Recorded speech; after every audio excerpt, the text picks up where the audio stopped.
Olá pessoal, eu sou Gislene Angeli, sou professora de História e hoje começamos as aulas da disciplina aqui no canal Tubo Aulas com conteúdo de tempo e a história para fazer uma introdução.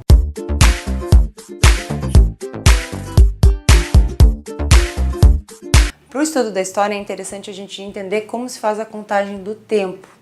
Existem diversas formas de contar o tempo e foi observando a natureza que nós, seres humanos, conseguimos nos organizar entre horas, tempos, dias, meses, toda a nossa organização com o tempo que existe hoje. Um grande exemplo disso é o Ano Novo, que nada mais, nada menos é que a Terra que conseguiu dar uma volta inteira ao redor do Sol. Mas nem todo mundo conta o tempo da mesma forma. Nós aqui no Brasil utilizamos o calendário cristão para isso. Ele, na realidade, é usado em quase todos os países do mundo, com exceção da China, Arábia Saudita e em alguns poucos outros, tá? Mas como é o calendário cristão? Bom, para começar, o marco inicial desse calendário é o ano de nascimento de Cristo, o ano 1.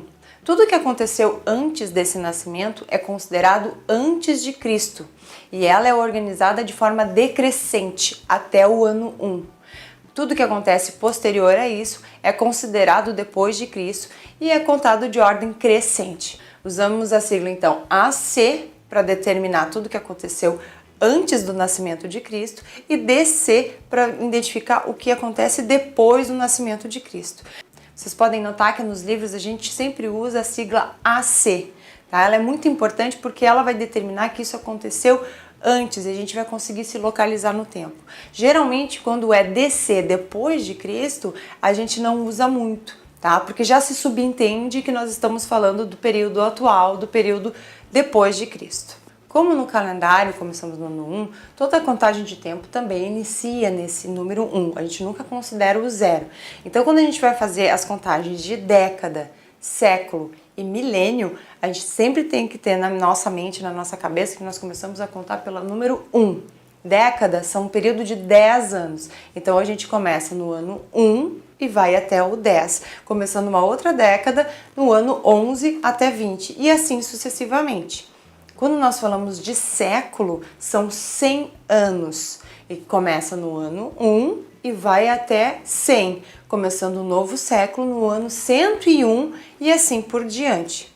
O milênio segue a mesma lógica, só que ele trabalha com um período de 1000 anos, ou seja, começa no ano 1 até o ano 1000 e troca o milênio assim no 1001 e assim por diante, certo? Então, quando a gente faz as contagens dos séculos, que é muito importante, porque a gente, quando vai fazer o estudo da história, a gente trabalha muito com os séculos, é interessante a gente saber que todo século começa no ano 1 e vai até o ano 100. Por exemplo, se eu estou falando de algum outro século mais à frente, o século XV, por exemplo, eu estou falando do período que inicia em 1401 e vai até 1500. Porque o nosso calendário começou no ano 1. Então a gente tem que levar isso em consideração.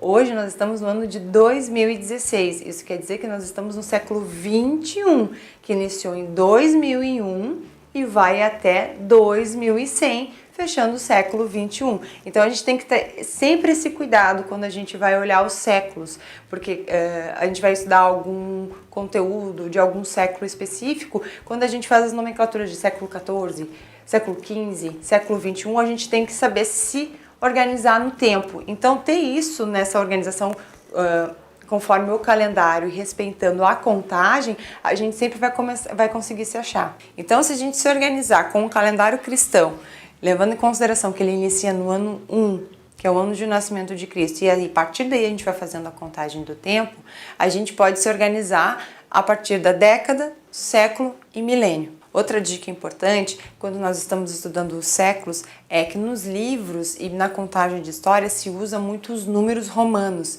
Então é interessante a gente também saber os números romanos para a gente não se confundir na hora de saber qual é o século que se está falando, porque a gente pode errar o que a gente está trabalhando e o século por simplesmente não saber os números romanos. Então aqui na tela eu vou colocar os números romanos na organização dos séculos de 1 a 21 e você dá uma paradinha, dá uma olhada, dá uma estudada nisso busca outras fontes para também para trabalhar essa questão dos números romanos, porque isso muitas vezes atrapalha muitas pessoas na identificação da questão ou no estudo da história, tá, pessoal? A periodização da história que eu vou apresentar para vocês, ela foi criada pelos historiadores europeus.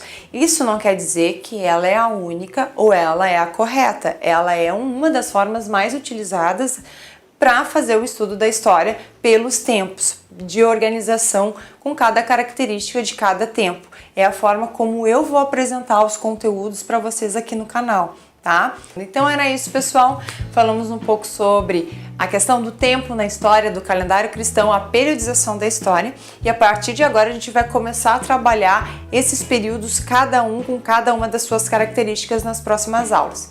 Espero que tenha ajudado vocês, espero que vocês tenham gostado, espero que tenha sido proveitoso para o início dos estudos de vocês, tá? Não fiquem só no vídeo, busquem outras alternativas, deixem mensagens que a gente tenta melhorar os próximos vídeos ou tentar colocar mais informações para vocês, tá, pessoal?